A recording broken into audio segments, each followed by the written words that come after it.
Welcome back, beautiful. You're exactly where you're meant to be. Take a breath with me and let it go. This is Moving Through Anxiety, the space where we get honest about what's underneath the overwhelm, where we soften into our bodies, and where we remember that peace isn't something we chase, it's something we come home to. I'm Catherine, coach, mom, and fellow human, learning how to feel it so I can free it. Whether you're walking, folding laundry, or hiding in the bathroom for just 5 minutes of quiet, you belong here. There was a time not that long ago when anxiety ruled the background of my everyday. It didn't always look like panic, but it lived in my body like a quiet hum that just never shut off. I'd wake up already tense. My mind would start spinning with all the what ifs before I even got out of bed. Quick, shallow breaths, a tightness in my chest that made it hard to feel grounded, a heart that felt like it was racing without a finish line. And yet, I kept moving. I pushed it down and I told myself, I'm fine, right? I got this. Because I didn't know what else to do. And at that time, I was a mental health therapist in training, and that came with its own weight. But I remember thinking, I should know how to handle this. I shouldn't be feeling this way. How am I supposed to help others if I can't even help myself? So I numbed. I leaned on medication to mute the symptoms, not because I was weak, but because I didn't have the tools to go deeper yet. And I avoided the real issues because I was terrified of what I might find underneath. And the truth is, I was completely disconnected from my body. I had no idea how to actually listen to it. Not because I didn't care, but because no one had ever shown me how. Looking back, I know I wasn't broken. I know I wasn't weak. I was just running on this old survival script, right? And my body was doing everything it could to protect me. And it wasn't until I started learning the language of the body on my own, learning about the whispers, the patterns, the sensations I used to ignore, that things began to shift. And that's exactly what I want to talk about today. So in this episode, we're diving into what it really means when your body speaks. We'll unpack how anxiety isn't just in your head, it's woven into your nervous system. And we'll explore how symptoms like racing thoughts and tension, exhaustion, and even gut issues are actually your body's way of asking for safety. Not for attention, not for drama, just safety. Because when you understand how your nervous system works, you stop fighting your symptoms. And that's when you start working with them. So if you've ever felt like something's off, but you couldn't name it, if your mind says you're fine, but your body isn't quite buying it, then this episode is for you. So let's get into it, because your body speaks first, but most of us were never taught how to listen. Okay, so let's talk about your nervous system, because anxiety isn't just something that's happening in your mind. It's deeply connected to your body.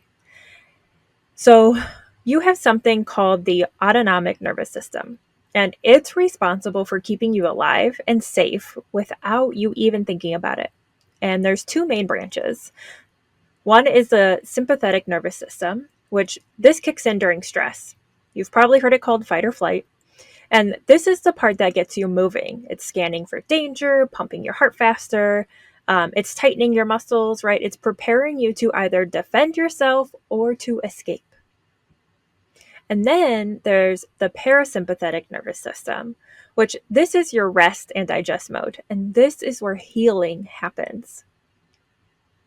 It helps you calm down, breathe more deeply, and feel grounded and present.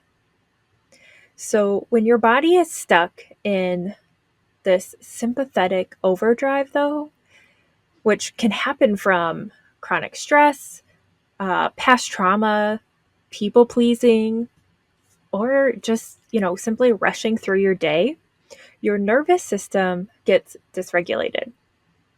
And this dysregulation can look and feel a lot like anxiety. That racing heart, tight chest, the nausea, brain fog, trouble sleeping. These aren't random symptoms. They don't pop out of nowhere.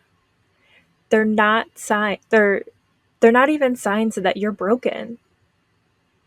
They're messages, signals from your body trying to tell you, I don't feel safe right now.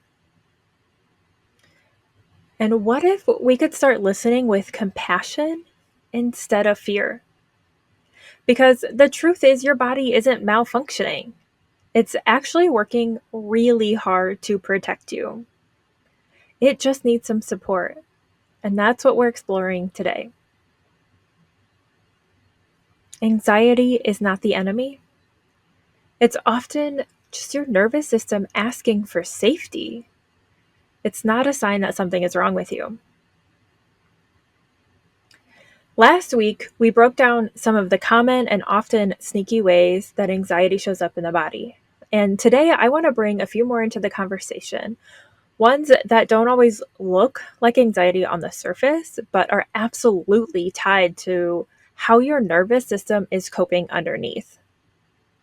So let's start with the gut. So gut issues like bloating, IBS, or just that off feeling in your digestion can be your body's way of signaling stress or emotional overwhelm. The gut isn't just about food, although definitely stay tuned for next week to learn how poor gut health creates anxiety symptoms. It's also where so much of our emotional processing happens. Another one is jaw tension, that clenching, grinding, the tightness in your face. It's often a sign that your body is bracing, holding on to something it didn't feel safe to release. You might notice fatigue after social events, even ones that you really enjoyed. So that's not laziness or being too sensitive. That's your system coming down from an energetic high. It's recalibrating after being hyper aware of people, energy, or unspoken dynamics. Hormonal imbalances can also be a downstream effect of chronic nervous system activation.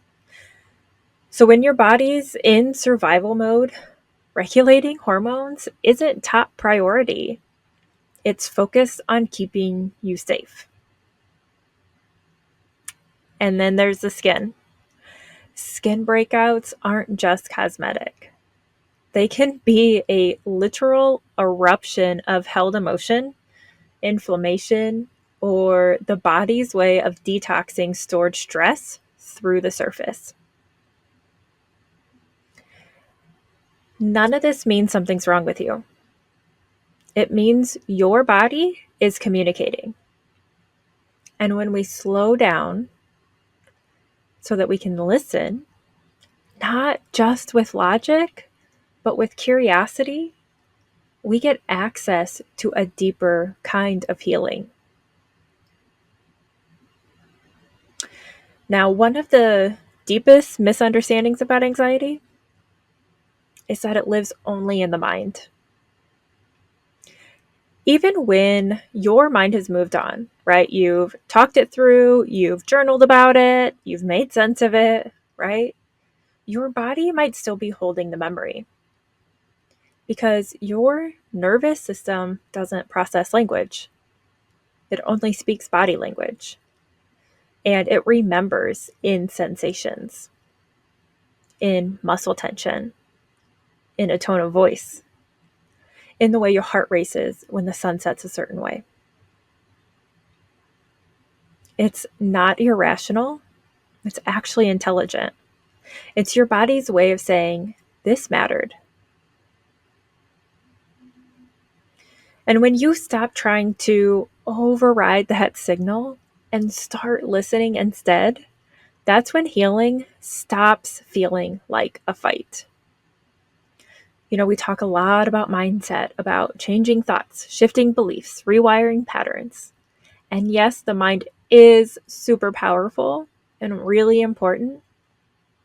But there's another truth most people miss. And it's that the body is not a passive passenger. It's the one driving the car. Your nervous system is always scanning for safety, often before your mind can catch up.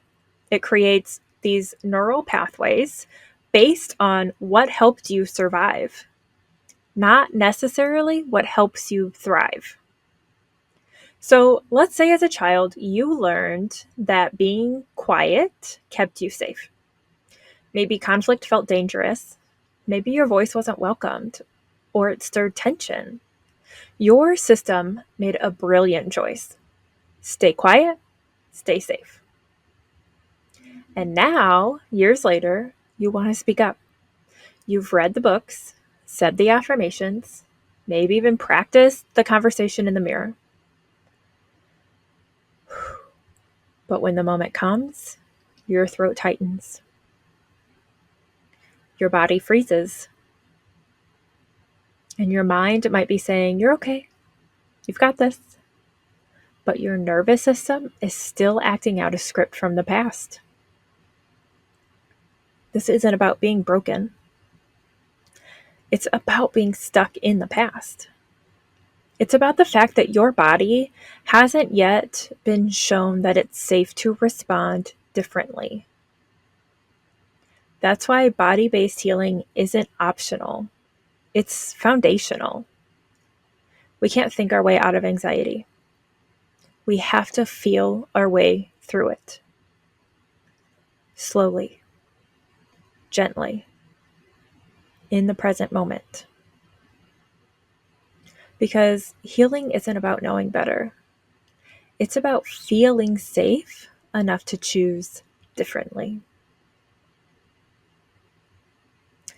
So, how do we actually start listening to the body, especially when we're so used to overriding it? We're conditioned to go straight into fixing mode, to rush past the discomfort, to Google a solution or push through the pain, right? And the true healing begins with relationship, with listening, not just to the story your mind is telling, but to the quieter signals your body has been whispering all along. This doesn't have to be complicated. In fact, the simpler the better.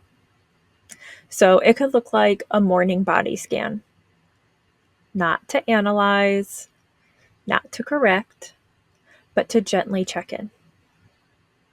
Where am I feeling tension today? Where is there space? You're just noticing. It could sound like a soft question throughout your day. What does my body need right now?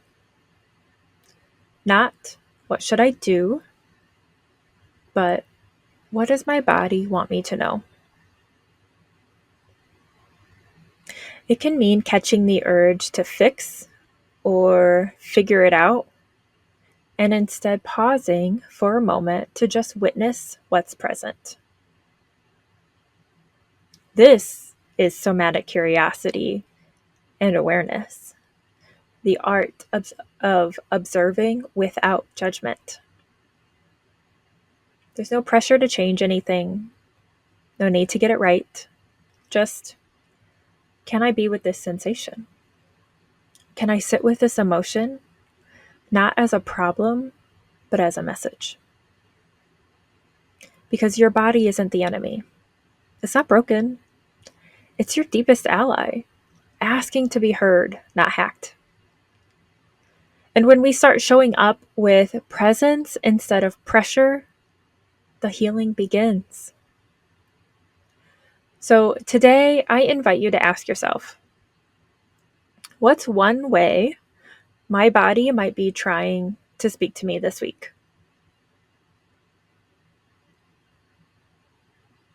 And next week, I'm so excited because we're going to have a guest host on the show, and we're diving into the gut literally. Because what's happening in your nervous system is deeply connected to your digestion, your microbiome, and how your body processes the world. So if you've ever felt anxious and bloated at the same time, you're definitely going to want to stay tuned. Okay, so here's my mom truth of the week. Sometimes the most healing thing that I can do is cancel everything and lie in bed for 10 or 60 minutes. Thank you so much for being here with me today. If this episode gave you a little light bulb moment, I'd love if you shared it with another woman in motion who's ready to move through anxiety with more grace and self-trust. And until next time, don't forget to grab my free audio series, Stop the Spiral. It's quick and it's body-based tool system to calm your mind and regulate your nervous system in 3 minutes or less. Because when you can shift from anxiety to calm in the moment, it creates the ripple effect your home and your business needs.